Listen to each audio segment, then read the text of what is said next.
Today, Hananiah, called Shadrach, Mishael, called Meshach, and Azariah, called Abednego, take a more main role in the story. In chapter 1, we saw they stood with Daniel in refusing to eat the food from the king's table. In chapter 2, we saw them praying for God to reveal Nebuchadnezzar's dream to Daniel so that he might save them and all the wise men from death. Up till now, we've seen them be faithful to God, but Daniel seems to be the leader of the group. Then at the end of chapter 2, when he is being rewarded, Daniel doesn't forget them. So they too are given better positions, but they're separated from Daniel, who's given a particular privilege. So, will they still have the strength to make the hard choices without Daniel with them? Well, an opportunity is not far away. Daniel chapter 2 ended quite hopefully. Through God, Daniel had been able to impress the king, and he explained to the king that he had done it through the power of the one true God. King Nebuchadnezzar even exclaimed, "Truly, your God is God of gods and Lord of kings and a revealer of mysteries." We might read this and think King Nebuchadnezzar has recognized the sovereignty of God. Surely that's going to have some good outcomes. But just a few verses later, here he is, building a statue and telling people to worship it. Sometimes people's own pride is so deep that even when they are confronted by a clear showing of God's power, even when for a moment they can proclaim the truth, they quickly return to their old ways. Once his impressive statue is built, we read a whole list of people who are invited to the dedication. The king is being sure that everyone important will be there. And we know this includes Shadrach, Meshach, and Abednego because in chapter 2, he appointed Shadrach, Meshach, and Abednego over the affairs of the province of Babylon, the very province where this statue has been set up. So the day of dedication comes, and there's a twist. This isn't just a dedication ceremony, it's establishing a new rule. When you hear the music, you must fall down and worship. And just to bolster the point, if you don't, you'll be thrown into the furnace. Unsurprisingly, we read, "Therefore, as soon as all the peoples heard the sound of the horn, pipe, lyre, trigon, harp, drum, and the entire musical ensemble, all the peoples, nations, and languages fell down and worshipped the golden statue that King Nebuchadnezzar had set up." There was every incentive for Shadrach, Meshach, and Abednego to bow down. The proclamation was clear that their lives were at stake if they did not. If they had not known and understood God's rules, they might have just bowed down without even realizing what it meant. Remember, they had been in Babylon for several years now, and they had been surrounded by a culture that did not acknowledge God. But thankfully, they had remembered God and his commands through this time, and they had seen him bless them for choosing him. Still, they could have decided to bow down, perhaps justifying their behaviour, saying, "When in Babylon, do what the Babylonians do. Everyone else is doing it. We're not in God's land, I'm sure he'll understand." But they didn't. They could have said, "I'm sure God doesn't want me to die over a silly statue. I'm more used to God alive." But they didn't. They could have said, "It won't matter if I bow down if I know in my heart I only worship the true God." But they didn't. It can be hard to continue to live God's way when we're surrounded by those who don't. It can be easy to feel that succumbing to our temptations doesn't matter, that it's not a big deal. Are there things in your life that you know deep down are not honouring God, but you do it anyway? Do you look at those around you doing the wrong thing and think, it doesn't hurt them, so why shouldn't I do it? Are there even some things that are uncertain and you just don't know what God would have you choose? I challenge you to join me for a moment in picturing a scene.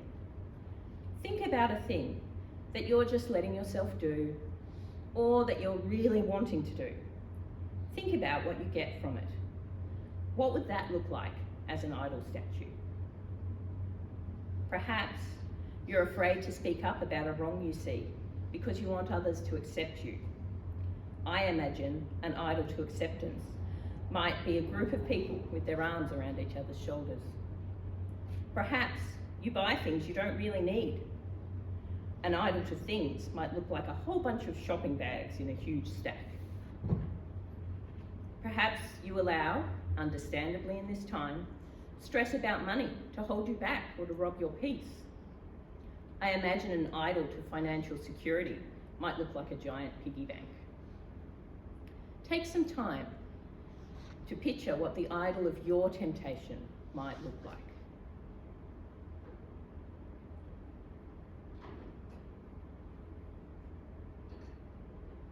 Now, imagine you're standing before this idol you've pictured, and you are told, when you hear the music, you must turn your back on God and bow to it. The music plays. All around you, others bow down. Then you are asked, will you worship this golden statue? I'm guessing, for most of you, that's an easy no. Yet, it's not so easy to say no to the small things, the things we begin to convince ourselves don't matter or are just the way it is in 2024. But is it really that different? Who or what are you worshipping when you do those things? Perhaps it would be helpful to picture bowing to an idol when the temptation feels like it's no big deal. Also, at this event, there was a trigger for worshipping the statue, the music. You are commanded, O people, nations and languages, when you hear the sound of the horn, pipe, lyre, trigon, harp, drum, an entire musical ensemble, you are to fall down and worship the golden statue that King Nebuchadnezzar has set up. Can you think of a trigger for your temptation? Maybe when you spend time with a certain group of people, you let yourself behave in a way that fits with them. Maybe when you're feeling sad, you seek something other than God to comfort you. Maybe when you look at your bank balance, you're filled with fear. If you recognize your music, you can catch yourself before you bow. I want to say to you now, if you realize you've been bowing to something other than God in any way, don't let it drive you to despair. For if our God kept a record of sins, who could stand? But with God there is forgiveness, so that we can with reverence serve him. It's not too late to make the choice to stand. We know that in spite of the enormous pressures, Shadrach, Meshach, and Abednego did not bow down. I want to use their Jewish names here because they showed themselves to be God's people and not assimilated into the culture of those names. So Hananiah, Mishael, and Azariah did not bow down. In the cartoons about this story, we usually see a huge crowd and everyone bows except the three young men, making them stand out, like in that picture there.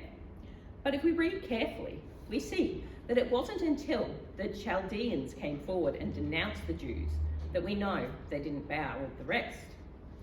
Those who stand up and behave differently to everyone around them are going to be seen as a target for people with their own agenda. The Chaldeans may have hated these young men because they were promoted above them. Never mind that the Chaldeans would have probably been dead without Daniel's intervention. So they used this opportunity to bring them down. They had an agenda and they knew what they were doing. We see this a lot on social media. If a Christian dares to not follow the path of society around them and dares to say they believe something different, they are attacked and hated, and everyone comes together to bring them down. If you don't follow the society around you, someone is going to be watching and they may act with bad intent. People often take things as a personal attack. In this account, King Nebuchadnezzar's rage was extreme, and that's often how it seems to play out online today. But just like in the story of Joseph, what men meant for evil, God uses for good. At the end of this event, we see Nebuchadnezzar said, "Blessed be the God of Shadrach, Meshach, and Abednego, who has sent his angel and delivered his servants who trusted in him. They disobeyed the king's command and yielded up their bodies rather than serve or worship any god except their own God. Therefore I make a decree. Any people, nation or language that utters blasphemy against the God of Shadrach, Meshach and Abednego shall be torn limb from limb, and their houses laid in ruins. For there is no God who is able to deliver in this way. Then the king promoted Shadrach, Meshach and Abednego in the province of Babylon. So it was another chance for King Nebuchadnezzar to see the true God. And maybe his decree on this day did help some people to learn about God. I don't know if Shadrach, Meshach and Abednego had children or grandchildren, but I imagine if they did, they may have said, "Children, gather around. I have a fantastic story to tell you. Have you ever heard of the time that the king built a giant statue and expected people to worship it? It's a fantastic story, and I was there. Let me tell you about it." Even if they didn't, the story obviously was told and has been an encouragement to many people. We're hearing it here today. The same is true for these modern people who have been vilified. For many of them, they have lost a lot, but they also stand as an encouragement for others who see that it is possible to take a stand and it is possible to act with grace in spite of extreme hatred. We remember that Jesus said, "You will be hated by all because of my name, but the one who endures to the end will be saved." We must not let the judgments of others stop us from living the life that God has set out. Upon hearing of the young man's insolent disobedience, King Nebuchadnezzar has them brought before him. He gives them a chance to show that what was said about them was wrong, that they will bow. But not only do they not bow down, they profess their devotion to the one God. They let the king know it's not personal, they just can't do what he's asking. "O Nebuchadnezzar, we have no need to prevent a defense to you in this matter. If our God, whom we serve, is able to deliver us from the furnace of blazing fire and out of your hand, O king, let him deliver us. But if not, be it known to you, O king, we will not serve your gods. We will not worship the golden statue that you have set up." Whether it's a casual conforming to the culture around you or your own deep personal desires, can you say the same about the statues before you? Think again of the idol you imagined earlier.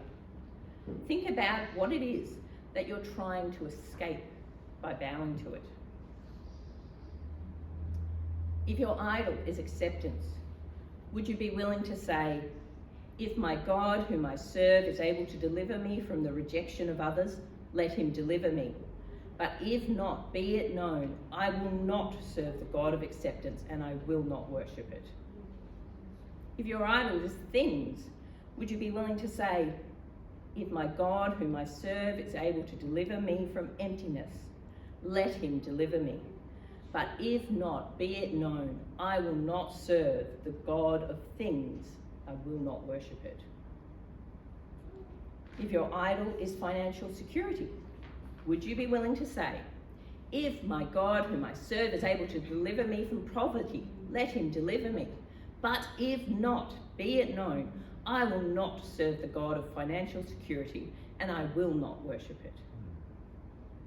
Put your own words into that phrase. If my God, whom I serve, is able to deliver me from,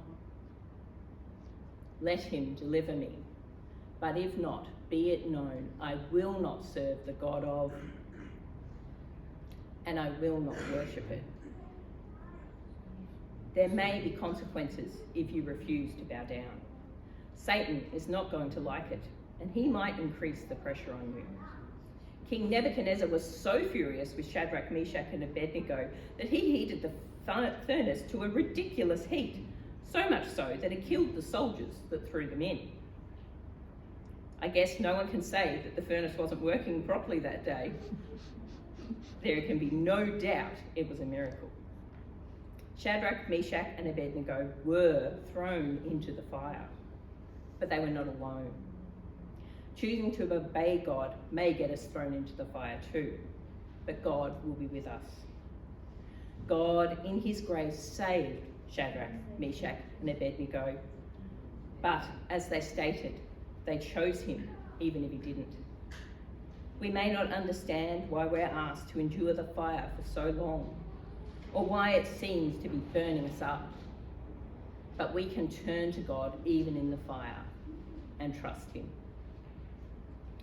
As you go into this week, be aware of the times you're being tempted to worship something other than God. Remember the teachings of God. Hang around with people who share your values. Recognise what you're worshipping with your actions. Know your triggers. Stand your ground even when opposition comes. Know you are not alone. God will go with you into the flames. Worship the Lord your God and serve him only. Yield up your bodies rather than serve and worship anything except God.